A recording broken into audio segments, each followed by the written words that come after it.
device in my hand. There are because I protest everything. No, um, actually, there are a number of us, and I just want to make sure that there's enough time left for everyone. So if you hear me buzzing, it's not because I'm buzzed. All right.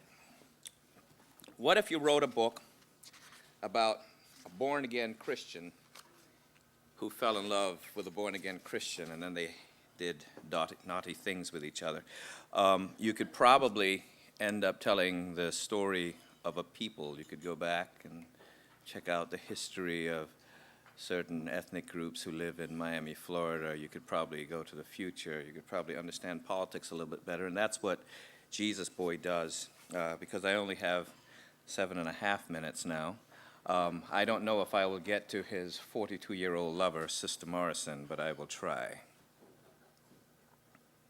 I never really wanted to play the piano, but it seemed that even before I touched my first key, I could.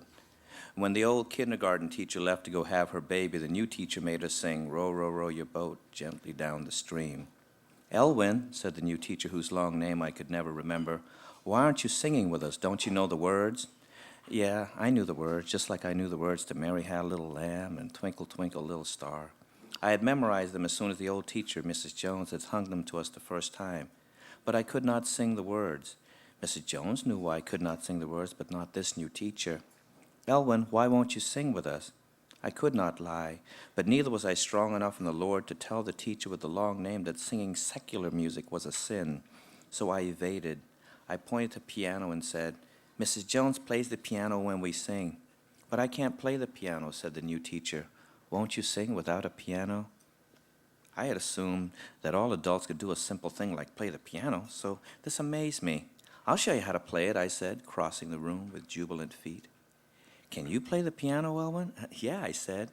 Though I had never touched the piano key before in my life, I had observed Mrs. Jones at school and the ministers of music at church and had developed a theory about playing I was anxious to test.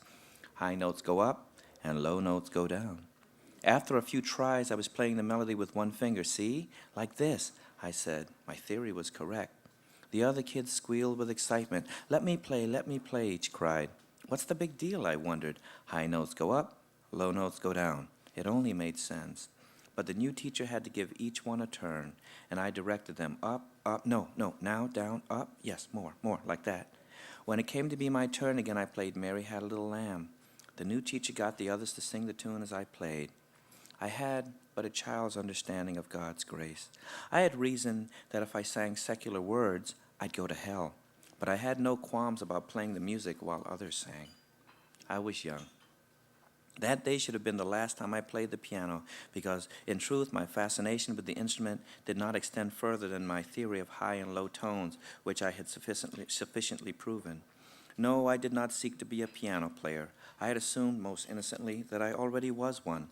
Should I ever be called upon to play a tune, I would simply pick it out, one note at a time.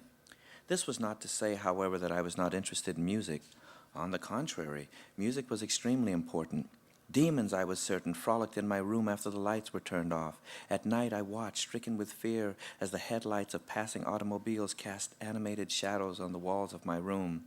Only God, who I believed loved my singing voice, could protect me from the wickedness lurking in the dark. Thus I sang all of God's favorite tunes, hummed when I didn't know the words, in order to earn his protection. When I ran out of hymns to sing, I made up my own.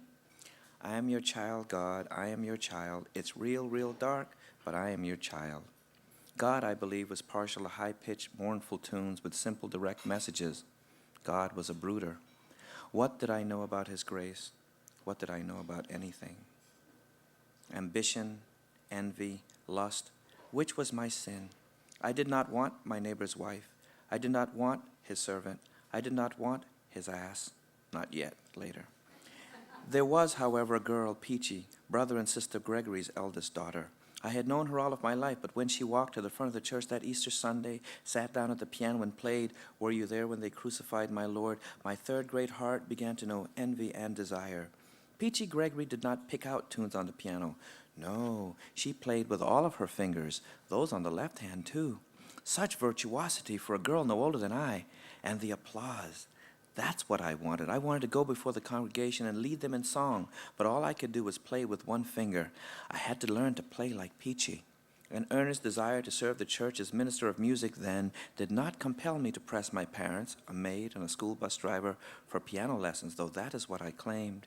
When they said they could not afford piano lessons, much less a piano, I told them a necessary fiction. Angels flew down from heaven playing harps. They pointed to this great big giant piano. They wanted me to join them. I trembled because I knew I couldn't play the piano. I opened my eyes as wide as possible so as to seem more scared and innocent. I've never taken any lessons. Were you asleep? My father asked, one large hand clutching my shoulder, the other pushing his blue cap further up on his head, exposing the bald spot. Was it a dream? Before I could answer, my mother jumped in. He already told you he was wide awake. It was a vision. God is speaking to the child. Well, you know how kids are, said my father, from out of whose pocket the money would come. He chuckled. Elvin's been wanting to play piano so bad, he begins to hear God and see visions. It could be a trick of the devil. My mother shook a finger at him. Elwin should have been taking piano lessons a long time ago. He's special. God speaks to animals and children. Elwin don't lie. My father peered down at me with a look that said, tell the truth, boy.